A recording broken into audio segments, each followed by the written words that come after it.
One of the positive impact of a fewer demand of dollars in the Philippine economy are overseas workers will earn large export earnings and spending capacity.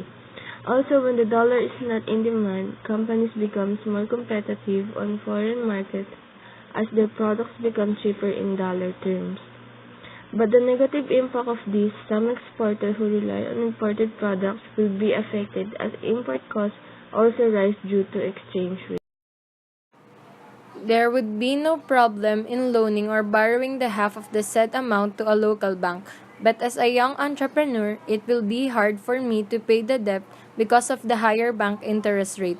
The higher business costs that result from inflation can turn into higher bank interest rates.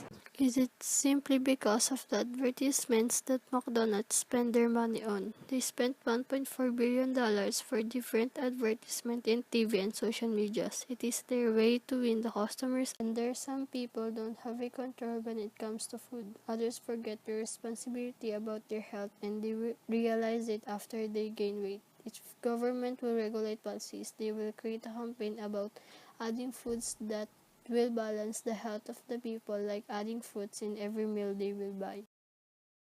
One of the positive impact of a fewer demand of dollars in the Philippine economy are overseas workers will earn large export earnings and spending capacity.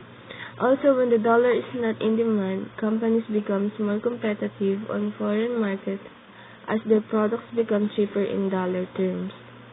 But the negative impact of this, some exporters who rely on imported products will be. The role of Central Bank of the Philippines is to provide loans for the needs of consumers. The reason why the McDonald's is rapidly expanding because of the products that they offer itself. Many people demand to their products, and that's one of the reasons why McDonald's is expanding. It depends on the situation if McDonald's needs to borrow and loan from the Central Bank of the Philippines.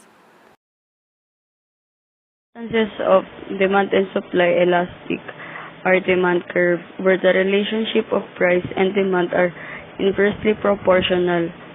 When the price increases, the demand decreases, and when the price decreases, the demand increases. There are 5 determinants of supply. Technology. Modern machines increases supply of goods. Cost of production. Price of raw materials which are needed together with the cost of labor. Number of sellers. More sellers or factories means an increase in supply. Taxes and subsidies. A tax that increases cost of production. Lastly, the weather. The producer will base. It will contribute to our country's GDP because McDonald's product is produced locally. Every produced goods within national boundaries is considered the country's gross domestic product. The chicken and the rice mill would help to increase the GDP because the demand of that product is high and one of the best sellers in McDonald's. Market surplus.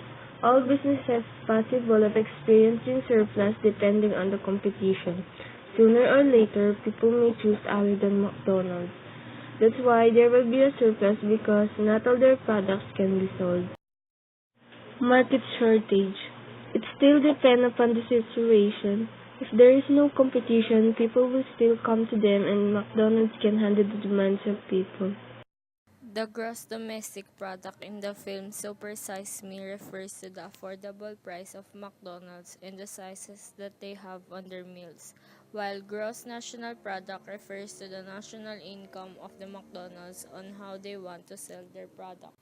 There are 5 determinants of supply. Technology. Modern machines increases supply of goods. Cost of production. Price of raw materials.